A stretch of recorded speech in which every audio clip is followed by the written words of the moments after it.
Ya, assalamualaikum warahmatullahi wabarakatuh. Guys, kembali lagi bersama saya ya. Kita mau nge-review setelah saya menggunakan DJI Mini 3 selama 3 bulan. Apa aja plus minusnya ya, kekurangan kelebihannya. Kita mau ngebahas kekurangannya dulu aja. Untuk kekurangannya, kita sambil jalan-jalan ya. Kekurangannya DJI Mini 3 itu ini guys, dia overheat ya. Overheat ketika file transfer melalui drone to HP, dia overheat guys. Perlu bantuan fan seperti kipas manual atau apalah, ada yang menciptakan alat-alat fan gitu. Jadi dia benar-benar cepat panas karena nggak punya fan ya. Dia kalau kita pegang drone-nya bakalan panas banget guys. Ya pertama dia overheat ya kalau misalkan file transfer. Kedua, dia mode turbo guys. Mode turbo harus hati-hati. Kalau mode turbo itu mode turbo dia sensor bawahnya nggak ini guys ya, nggak berfungsi. Dia akan semakin menurun ketika kecepatan yang sangat tinggi. Dia akan sangat menurun guys, dan menabrak tanah akhir-akhirnya. Hati-hati di mode turbo, nggak bisa sembarangan. Yang ketiga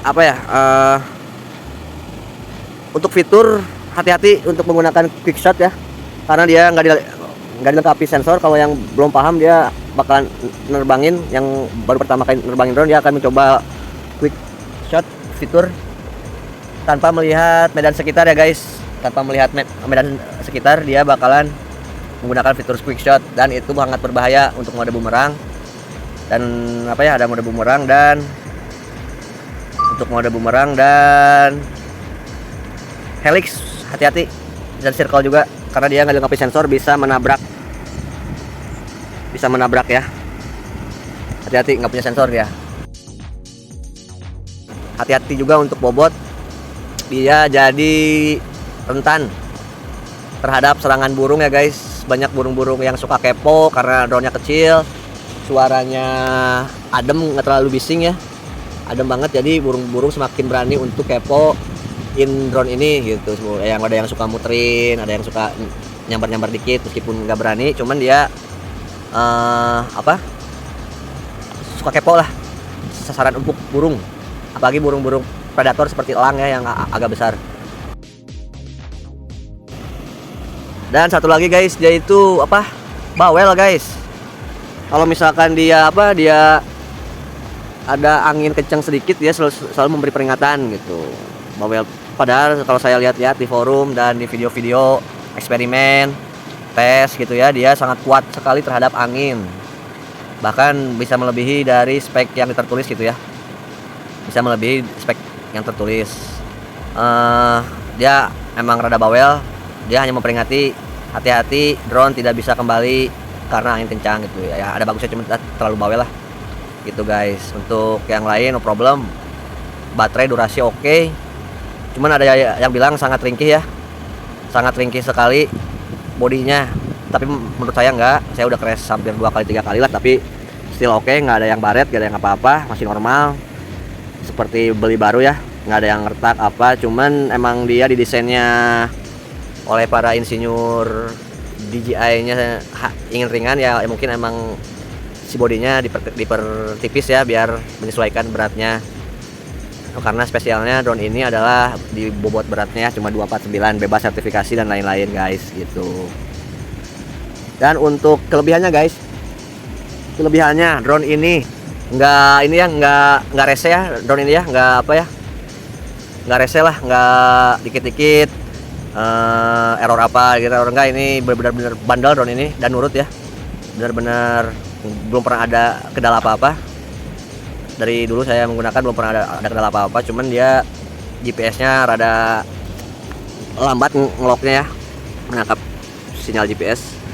Ya nggak ada kendala. Dari jarak udah jangan ditanya, saya udah 5 km, mau tes lagi sampai 7 km. Dari baterai dia udah puas banget nih, bisa sampai 35 menit udah puas lah. Dari baterai, dari ringkas, dari bodinya dia ringkas. Saya senang banget drone-drone kecil seperti ini ya, bisa dibawa-bawa kemana-mana, bisa dibawa ke indoor, terbang indoor dan lain-lain ya. Dan kuat dia ya, kuat melawan angin, sangat kuat ya melawan angin.